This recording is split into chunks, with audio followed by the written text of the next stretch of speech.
Assalamu alaikum wa rahmatullahi wa barakatuh. I have a brief moment to hop on here before I pick up my son from school, and I want to talk to you guys about an interaction that I had today in the women's locker room at my gym that was just really, really beautiful. And the reason why I feel it was so beautiful is because I had the opportunity to share an insight and perspective regarding Islam that not a lot of, I think, born Muslims or just Muslims in general maybe have, but especially non-Muslims. And the interaction was with a non-Muslim. And preface this, I converted to the faith about 7.5, 8 years ago.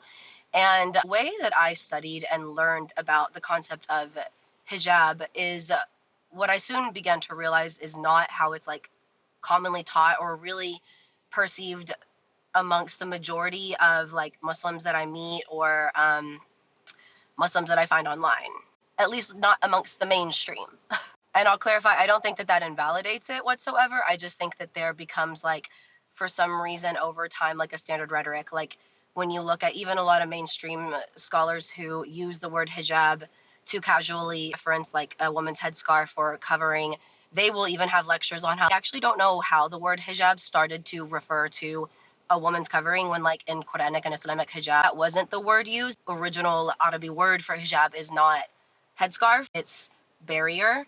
And that barrier applying to all Muslim men and women is physical and non-physical. So when I committed to Islam and I decided I had to start finding ways to implement hijab, learning ways to put hijab into my practice and allow it to start slowly changing me and guiding my life, it was an internal process first. The external implementation of hijab for me, baggier clothes, etc., didn't come till a little bit later. But initially, one of the very first ways of me implementing hijab into my life was lowering my gaze and no longer comparing myself to other people, women particularly, understanding I am who Allah created me to be. And as somebody who came from the fitness industry, my entire like existence revolved around how people perceived me and my aesthetic, my body and everything.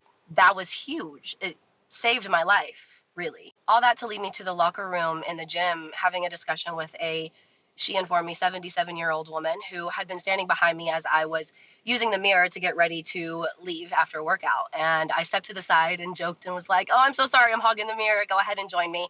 And she was like, "Oh, no, you're doing me a favor. I have no intentions of looking at myself in that." And then she looked at me and she was like, "Especially whenever, you know."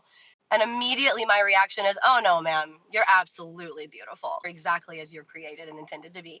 And she's like, "Oh, no, at my age, I'm 77. I don't let people bullshit me anymore." And I was like, "Oh, no. And then I asked her, "Can I share with you kind of something that like, you know, is in my faith?" And she's like, "Sure." And I'm like, "Well, I'm Muslim." And she's like, "Oh," shocked. Really, she was shocked. So, you know, a concept that whenever I dove deep into my faith that changed my life is the concept of hijab. And she was like, "I don't think that it's probably what you expect hijab is." And I was like, you know, this is actually what Islamic hijab is. And the word hijab means barrier, and it's putting a barrier between you internally and externally. I mean, like you and the things that are toxic and that make life really difficult for you and maybe the people around you. And I was like, it's an internal and external process, and it's for all men and women and Muslims. And she's like, "Oh my gosh, okay." And then all of a sudden she wants to learn more.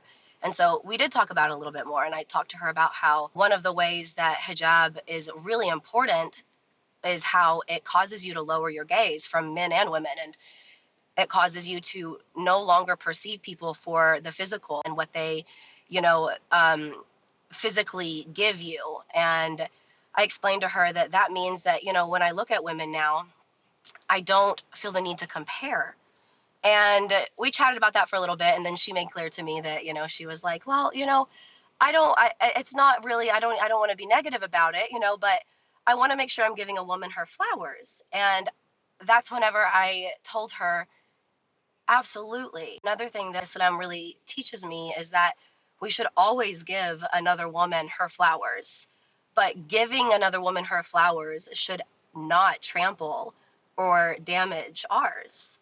And she looked at me for like a solid 5 seconds, and then she asked me, she's like, "Do Muslims believe in angels?" And I said, "Yes, absolutely." And then, you know, she made a comment about that, but that's not relevant. And first off, hijab is for all men and women in Islam, and it is so much deeper than clothing. But additionally, remember that whenever you are implementing hijab, that means also that whenever you are looking at somebody else and you're seeing the beauties in them, regardless of like what it is, that we shouldn't just focus that on the physical. And also, it doesn't need to discredit anything about you.